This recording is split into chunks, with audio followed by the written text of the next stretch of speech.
কাতারের মতো ছোট দেশগুলোর সামরিক শক্তি সীমিত হলেও তারা তাদের প্রতিরক্ষা ও আঞ্চলিক নিরাপত্তা নিশ্চিত করতে বেশ কিছু কৌশল ব্যবহার করে।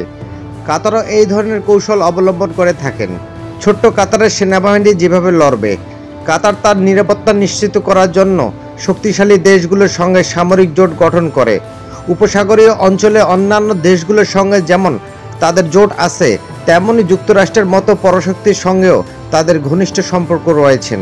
ছোট দেশগুলো সব ধরনের সামরিক ক্ষমতা বজায় রাখার পরিবর্তে নির্দিষ্ট কিছু ক্ষেত্রে দক্ষতা অর্জন করে।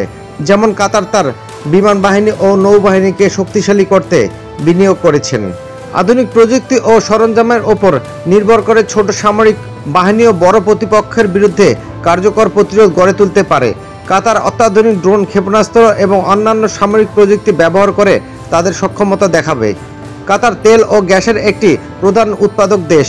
এর অর্থনৈতিক গুরুত্ব এত বেশি যে অন্য কোনো দেশ সহজে এটিকে আক্রমণ করার সাহস করবে না। এর কারণ হলো যে কোনো আক্রমণ বিশ্ব অর্থনীতিতে ব্যাপক প্রভাব ফেলবে। যদি কোনো বড় শক্তির বিরুদ্ধে লড়াই করার প্রয়োজন হয় তবে গেরিলা যুদ্ধের মতো কৌশল অবলম্বন করতে পারেন। এক্ষেত্রে সরাসরি সম্মুখ যুদ্ধ এড়িয়ে আঘাত হানা এবং দ্রুত পিছু হাঁটার কৌশল ব্যবহার করা হয়। কাতার তাদের নিজস্ব সামরিক বাহিনীকে উন্নত প্রশিক্ষণের পাশাপাশি অন্য দেশ থেকে সেনা সদস্য নিয়োগ করে থাকে। যেমন সাম্প্রতিক সময়ে বাংলাদেশ থেকে সেনা নেওয়ার আগ্রহ প্রকাশ করেছেন। এক কথায় ছোট্ট কাতার সরাসরি সামরিক শক্তিতে না লড়ে বরং কৌশলগত জোট, অর্থনৈতিক প্রভাব, উন্নত প্রযুক্তি ও বিশেষায়িত সক্ষমতার ওপর নির্ভর করে নিজেদের নিরাপত্তা নিশ্চিত করেন।